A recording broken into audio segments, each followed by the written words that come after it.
Welcome to 2017, everyone. Right now, most of you are probably looking for a fresh start, and while we're all bombarded every January with tons of advice, diets and quick fixes, I'm hoping that you're ready to leave those behind. The reason these fixes don't work is because they do not treat you as an individual, setting you up to fail by using a one-size-fits-all approach that doesn't take into account your schedule, your commitments, your food preferences, your attitude towards your weight, your self-esteem, and your behavior patterns. So it doesn't take into account your life. So this video is about the self-awareness vital to your health, because let's face it, weight isn't caused by your lack of an ab master or the latest health magazine 10-day diet. The following are some relatively easy guidelines to help you create a fun, doable, and above all realistic plan for weight loss. Number 1. Congratulate yourself for wanting to make changes. So many people settle for what they have and live the same day over and over, so even your desire to change is a wonderful part of you that deserves respect. When you prioritize your health, you're creating a new life. Number 2, forgive what came before. So this might be your 4th attempt to lose weight, or it might be your 400th. It really doesn't matter. Like learning to walk, drive, or cook, mistakes are just part of the process. We don't expect anyone else to be perfect, but we're so hard on ourselves if we don't do everything we think we should. It's your absolute right to make mistakes. The problem is that being so hard on yourself doesn't get results. It lands you right back where you've started. You've probably experienced this before. The only way we can actually grow is to give ourselves permission not to get it right every time. To learn like a child and to think about what we want, go for it, make the mistakes, learn from them, and keep going. When you think about it, the current weight loss system makes no sense. You have to try really hard to be perfect, and the second you're not perfect, you go back to square one. And perfection doesn't exist. If we did that with everything, we would have taken our first steps, fallen over, and then left it for a few months before we did it all over again. To learn, we need love, encouragement, and appreciation of the progress that we're making. It's okay that your diet didn't work last time. You're allowed not to be perfect. But if you only focus on the mistakes you made and not the progress you made, that's what becomes your self-image. You say to yourself, I always mess up at the weekend, because you have one meal that isn't perfect, and eventually that mantra becomes part of who you are. So that's why this step is so important, even though you won't find it in the magazines, because they depend on you running to buy their latest quick fix, trying it, failing, blaming yourself, and then buying the next one they publish. We wouldn't dream of holding them accountable, but we always held ourselves accountable for their mistakes. You can't take another step forward if you're caught in this pattern, but if you forgive yourself for not being perfect, for having the odd bar of chocolate or takeaway and basically being human, then you're so much more likely to keep going with the positive changes that you've made. That's what stops you from giving up and starting from scratch, and that's what gets you to your dreams. Number 3. Find out what you're currently eating.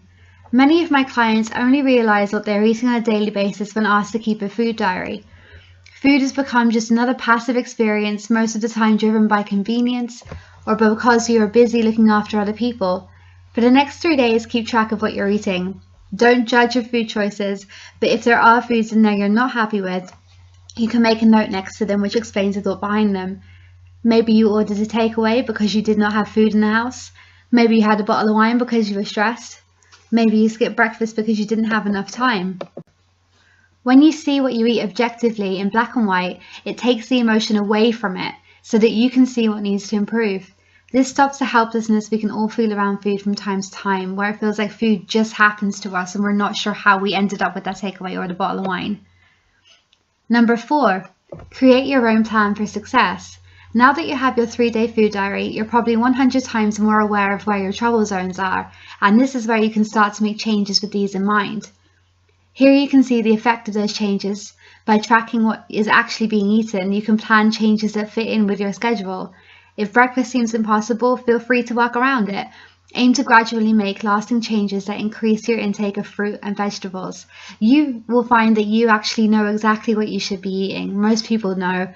Whole foods, fruit, veg, whole grains. It's just basically finding a system that works with writing down what you're actually eating and then tweaking it to add in more of the good foods. Here is the result of just changing your morning snack from a scone to fruit, yogurt and nuts, which is just one switch and needs literally no preparation.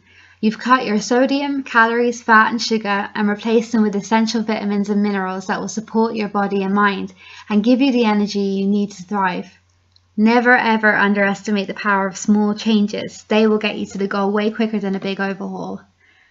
If you eat something that you're not happy about, don't judge it. Just make a note of why you think it happened. Like we were saying earlier, for example, could be stress, could be lack of planning, could be lack of time. And then write down next to it what you would actually like to do differently next time. So if this time you found you got a takeaway because you had nothing in the house, and that normally happens on a Friday, that's your routine, then try to have it that on Thursday you make double dinner and you have the same thing ready to go on Friday, not without any thought. So there you have it. Number 1, congratulate yourself on your desire to change. 2, forgive yourself for any past mistakes. 3, start your food diary, and when you have a good picture of your typical diet, start planning small and realistic changes. And I know we all want the quick fix, but if you lost an average of £1 a week, which means you wouldn't be deprived, you wouldn't have to turn your whole life upside down, a few simple swaps like we've done there, this time next year you would have lost £52. So imagine if you had taken this approach last year, there'd be £52 left of you watching this video now. Thank you so much for watching this video. It's my first one, so any feedback is appreciated, and I would really appreciate if you could share, subscribe, whatever feels good to you. Stay tuned for more videos on practical health, but for now, have a wonderful day.